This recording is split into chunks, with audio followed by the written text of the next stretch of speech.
کسی کو یہ نہیں دیکھا کسی سے کہہ رہا ہو کہ تم نے کیا میرے ساتھ کر دیا. غریب تک پہنچنے میں مسلسل 8 دن تک میں نہیں پہنچ پایا. 2-3 میٹر پیچھے رہتا تھا اور بعد کو مجھے موقع ملا جب تیمور نکل گیا. لیکن کسی کو میں نے یہ نہیں دیکھا کہ یہ کہتا ہو کہ بھائی تم آگے ہو آگے بڑھو تم نہیں ہٹو گے. ڈانٹ دیتا ڈپٹ دیتا اس سے مارا تھا. یعنی حسینی کردار جب کربلا کی زمین پر پہنچتا ہے, نجف کی زمین پر پہنچ جا رہا ہے, مشرق کی زمین پر پہنچتا ہے تو اس کے اندر حسینی اثرات آ جاتے ہیں.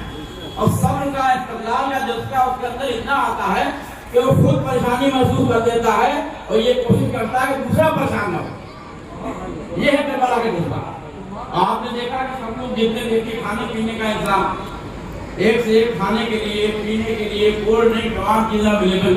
یہاں تک کہ اگر کوئی غریب ہے اور اس کے پاس کچھ نہیں تھا تو میں نے یہ دیکھا کہ بچہ کسی پیپر لیے کھا رہا, چھوٹے چھوٹے کاغذ دے رہا تھا کسی پیپر کے ساتھ بھی لے لی, اور وہ بھی نہیں تھا تو کوئی پیر ڈال رہا تھا, کوئی بارش کر رہا تھا.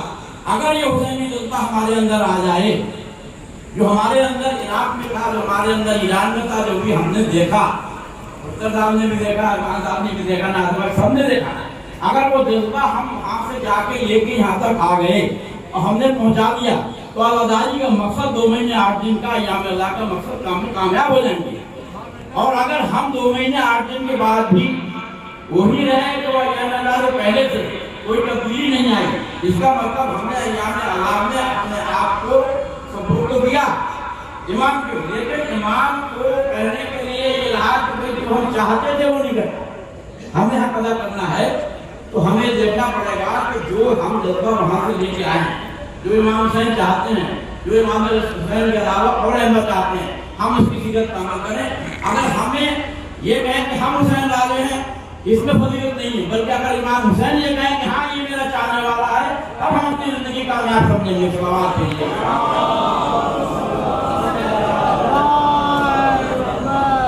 اور خالی امام حسین سے محبت دکھانے سے محبت نہیں ہو جاتی. اگر کسی نے نام کے ساتھ حسین لگا دیا تو محبت نہیں ہوگی. صدام کے ساتھ میں بھی سمجھیے حسین لگا ہوا تھا, اوباما کے ساتھ بھی حسین لگا ہوا ہے, لیکن حسین لگنے سے حسین کے اثرات نہیں آتے ہیں. حسینی اثرات جب آئیں گے جب آپ ان کی اتباع کریں گے, ان کے بتائے راستے پہ چلیں گے, ان کے سیرت پہ چلیں گے. ورنہ آپ کی جو محبت ہے وہ محبت تو کامیاب نہیں ہو پائے گی. محبت جب کامیاب ہوگی جب مصر میں تمام کے راستے پہ چلیں گے, ابو ذر غفاری کے راستے پہ چلیں گے, ان کے بتائے راستے پہ چلیں گے, تو یقیناً آپ کی زندگی بھی کامیاب ہوگی اور آخرت بھی کامیاب ہو جائے گی. صلوات بھی یہ پیغام ہے محمد سلام کا. اور میں یہی گزارش ہے کہ 2 مہینے 8 دن کے بعد میں ہم سے جو کوئی بھی دیکھے تو یہ کہے کہ ہاں یہ وہ ہے کہ جو امام حسین نے کہا ہوا ہے حسین. یہ حسینی مشن جو ہمارے بزرگوں کے ذریعے ہم تک پہنچا ہے. کربلا جانا آسان نہیں ہے, آج بھی بہت مشکل کام ہے. میں وہاں رہا ہے 3 دن بیمار پڑ گیا, اور میرے لیے بڑی شوق کی بات ہے کہ ابھی اللہ تعالیٰ نے بتایا تھا میرے دادا کے دادا سید محمد حسین آج سے ٹھیک 200 سال پہلے کرتا تھا. 1244 ہجری چل رہی ہے, 1244 ہجری میں میرے دادا کے دادا. اب آپ سمجھیے کہ اس زمانے میں جانا کتنا مشکل تھا, کس طریقے سے گئے ہوئے 200 سال پہلے. آج اتنا مشکل ہے کہ ہم لوگ وہاں جاتے ہیں, اب ہمیں طریقے دار کرنے میں پیٹی کی مشقت کرنا پڑی. لیکن ہمارے بزرگوں نے اس ٹائم پہ بھی یہ چلن نہیں چھوڑا, یہ سیرت نہیں چھوڑی کہ ہم کچھ بھی کریں, لیکن جہاں تک بس چلے گا امام حسین کی زیارت کریں. کیونکہ یہ زیارت وہ ہے کہ جس کے اوپر پابندیاں لگائی گئی. یہ کوشش کی گئی تھی کہ امام حسین السلام کے قبر کا نام و نشان مٹا دیا جائے, یہ کوشش کی گئی.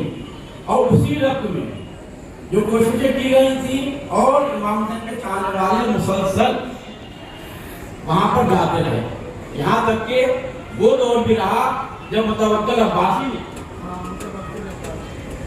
عباسی نے اس بات پر پابندی لگا دی, بین کر دیا کہ کوئی بھی امام حسین السلام کے اب کے قبر مطہرہ کی بات کرنے نہیں جائے گا. اور لوگ جاتے رہے. کبھی فرمان جاری ہوا کہ جو جائے گا وہ اس کا ایک ہاتھ کاٹ دیا جائے گا, پھر بھی لوگوں نے جانا بند نہیں کیا. اس کے بعد یہ ہوا کہ جو جائے گا وہ 2 لوگ آئیں گے, اس میں سے ایک کو فرق کیا جائے گا, وہ دوسرے کو جانے میں جا کے موقع ملے گا. تو یہ زیادہ جب نہ رکی تو اب کیا رک پائیں گے. اسی لیے چلو سے پہلے جو آسان لگ رہے تھے کہ شاید زیارت پہ جاپان نہیں جا پائے، لیکن زیارت پہ ایسے گئے کہ معلوم ہوا کہ جتنا اجتماع کربلا میں تھا آج تک کی ہسٹری میں کبھی اتنا اجتماع ہوا ہی نہیں، ایک پورا دن میں کفی ہے۔ تو اب یہ زیارت جس پہ پابندی متوکل عباسی نے لگائی تھی، تو متوکل عباسی جیسا بادشاہ بنی عباس کا کہ جسے یہ برداشت نہیں تھا کہ امام حسین علیہ السلام کی قبر پہ لوگ زیارت کرنے کے لیے جائیں، رات کے پانی کا لوگ کم جائیں، اور یہ ہوا کہ اس قبر کو پانی کے اندر کر دیا جائے۔ لیکن آپ دیکھیے کیا شان تھی کہ جب پانی کو ادھر کو کیا گیا تو پانی آگے بڑھا اور قبر کے چاروں طرف اکٹھا ہو گیا۔ آواز دیجیے۔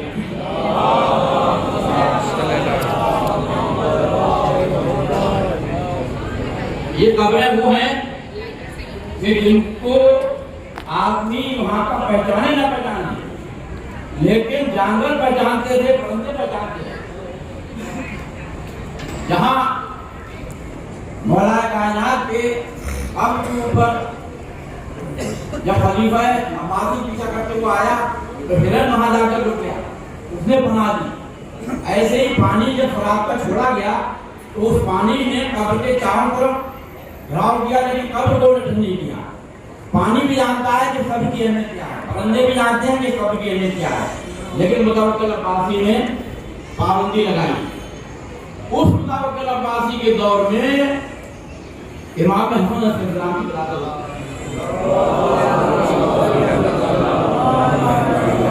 تاریخ کے اندر جو سب سے خطرناک، سب سے بڑا ظالم بادشاہ رہا ہے وہ متوکل عباسی ہے۔ یہ تو اس سے پہلے بھی بنی عباس کا دور وہ تھا کہ جب کوئی قصبے سے مارا بنا، جب کوئی قصبے سے مارا بنا، خون سے سادات کے گارا بنا، یہ وہ تھا۔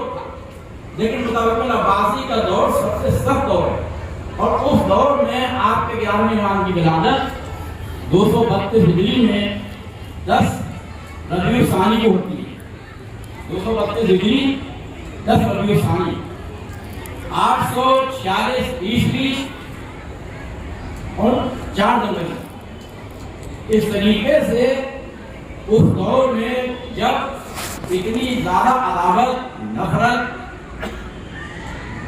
ائمہ کے لیے تھی، امام حسین کے لیے تھی، تو اس دور میں ولادت کا اندازہ لگا لیجیے کہ مدینہ منورہ میں جمعرات کے دن ولادت تھی، اور 232 ہجری سے 247 ہجری تک متوکل کا دور رہا ہے۔ اور جب 4 سال کے امام تھے 236 ہجری میں، تب مدینے سے امام علی نبی علیہ السلام کو متوکل نے سمن رائے، جسے خامرہ کہتے ہیں، وہاں بلا دیا، اور 4 سال کے امام یعنی 11ویں امام 4 سال کی عمر تھی 236 ہجری میں، وہ مدینے سے ساتھ میں آئے۔ متوکل کا دور جو ایک شہادت لینے کے بعد میں دوسرے کو یہ حق دیتا ہے کہ زیارت کرو، اور اس دور میں امام کی ولادت کے بعد میں تاریخ اور 232 سے 247 تک 15 سال یہ عمر جو ہے متوکل کے زمانے میں امام علی علیہ السلام کے بعد میں رہتی ہے، اور 247 کے بعد پھر تاریخ کو پلٹ لیتی ہے۔ حضرت میں بتانا چاہوں گا کہ جیسے یزید کے بعد اس کے بیٹے معاویہ نے یہ اعلان کیا کہ میرا باپ ظالم تھا، اس نے ائمہ تعلیم کے ساتھ اپنا سلوک نہیں کیا ہے، میرے باپ دادا اپنے کیے کی سزا جہنم میں بھگت رہے ہو، ویسے ہی یزید کے ظلم بڑا تھا، ویسے ہی متوکل عباسی کے بیٹا جو منتصر عباسی تھا، اس نے کہا کہ میرا باپ حکم نہیں ہے، وہ اہل بیت سے دشمنی رکھتا ہے، لہذا وہ اپنا ٹھکانہ جہنم بنا رہا ہے، اور اس کے بیٹے نے متوکل کے بیٹے نے ہی اپنے باپ کو قتل کر دیا۔ اب منتصر عباسی کو ملنے کے لیے وہ خلیفہ بنا، یعنی ظالم کے گھر میں ہی اللہ ایک ایسے کو پیدا کر دیتا ہے جو ظالم کا خاتمہ کر دیتا ہے۔ جیسے کہ یزید کا خاتمہ ہوا اور اس کے بیٹے نے کہا کہ میرا باپ حق نہیں تھا، ویسے ہی منتصر بیدی نے کہا، منتصر اللہ نے کہا کہ میرا باپ متوکل عباسی حق نہیں تھا۔ اور اس کے بعد جو سلسلہ بڑھا تو پھر ایک کے بعد جو سلسلہ رہے مودود عباسی رہے، اور رسول یہ تمام کے تمام اہل بیت کے خلاف ہے۔ تو اس دور میں زندگی گزارنا اتنا مشکل کام تھا۔ ابھی بھی آپ دیکھتے ہیں کہ کربلا سے اور بغداد سے سامرا بہت زیادہ دوری پر ہے اور وہاں جانے کے لیے سوچنا پڑتا ہے، اور وہ علاقہ وہ آج بھی جو ہے کہ جو ہم نے کا علاقہ نہیں ہے، وہ داعش سے متعلق علاقہ ہے، اور اس میں بھی ایک محلے میں رکھا گیا تھا جہاں پر کہ جس کو عسکر اسی کی وجہ سے امام کو عسکری کہا گیا، اور یہ عسکر وہ جگہ تھی کہ جہاں پر جو بادشاہ وقت کا خلیفہ تھا اور اس نے اپنی حیبت دکھانے کے لیے امام حسن علیہ السلام کو بلایا، کہا دیکھو میری فوج کتنی ہے، 90,000 فوج کا معائنہ وہاں اونچائی پہ بیٹھ کے کرایا کہ یہ میری فوج ہے تاکہ حیبت امام کے ذہن میں بیٹھ جائے۔ تو امام نے کہا کہ تو اپنی وہ دکھا رہا ہے طاقت، اب ذرا تم دیکھ۔ ایک مرتبہ امام نے 2 انگلی اٹھائیں اور کہا تو ہماری طاقت ہے کہ ہماری کتنی طاقت ہے، اور جب 2 انگلی اٹھائیں اب بادشاہ وقت نے دیکھا کہ سامنے التحام ہے، دور دور تک نظر آ رہے ہیں، پتہ نہیں کتنے لوگ ہیں، حیبت زدہ ہو گیا، گھبرا گیا اور کہنے لگا کہ واقعی آپ رسول کے وارث ہیں، آپ علی کی اولاد ہیں، صلوات بھیجیے گا۔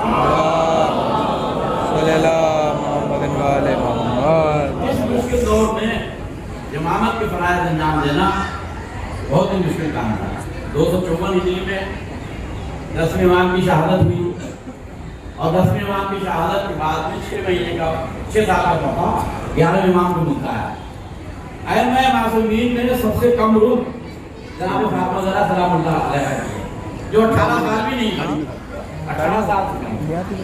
پھر امام محمد تقی علیہ السلام کو 25 سال ہے، اور اس کے بعد تیسرے نمبر پہ 28 سال کی عمر میں شہادت امام حسن علیہ السلام۔ لیکن سرمن رائے میں رہتے ہوئے، سامرا میں رہتے ہوئے، اس جگہ میں رہتے ہوئے جہاں تک کوئی نہیں تھا، آپ نے ایسا سکہ جمایا۔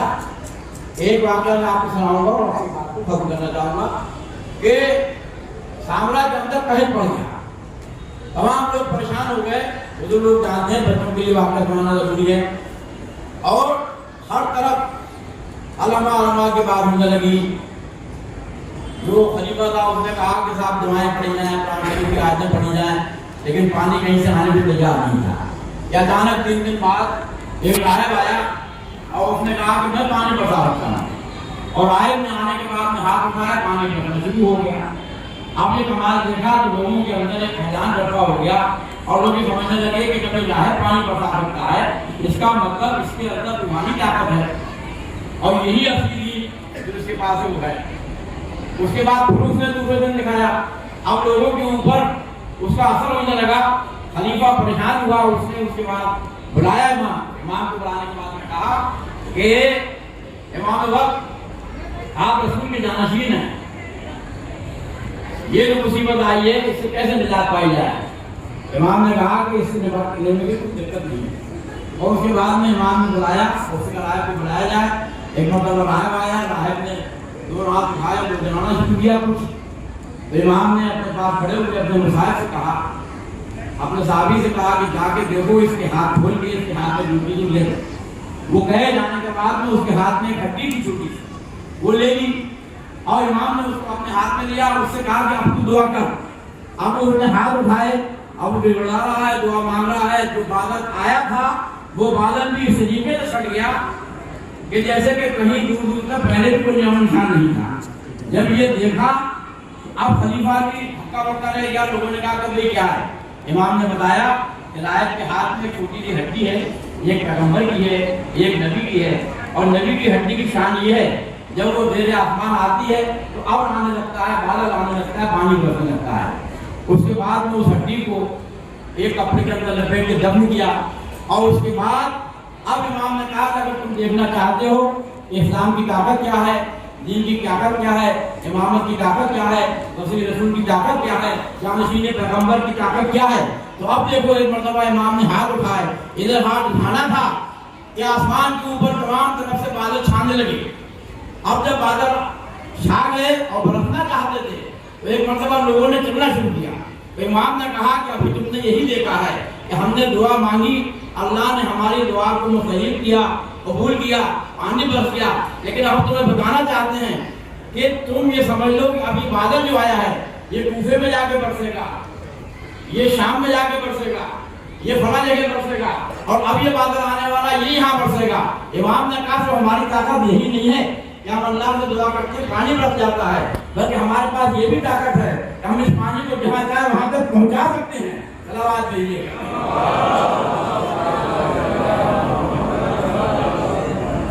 اس طریقے سے امام حسن علیہ السلام نے بتایا کہ پانی ہمارے لیے کوئی پرابلم نہیں تھی، پانی اگر کربلا میں بھی ہم چاہتے تھے جہاں کا پانی لیتے تھے، لیکن ہمیں وہ راستہ دکھانا ہے جو پیغمبر کا ہے، وہ راستہ دکھانا ہے جو برائے کائنات کا ہے۔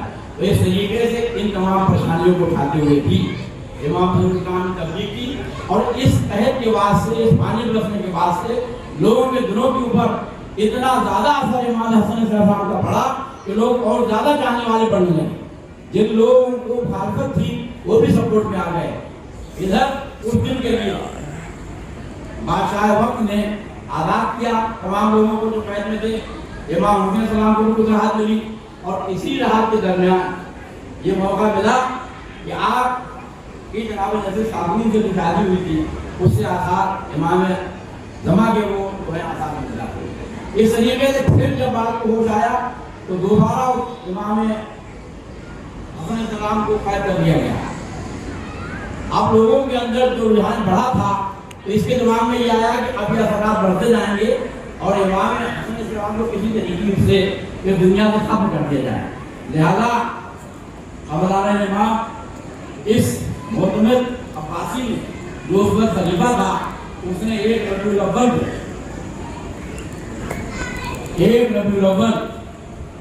260 ہجری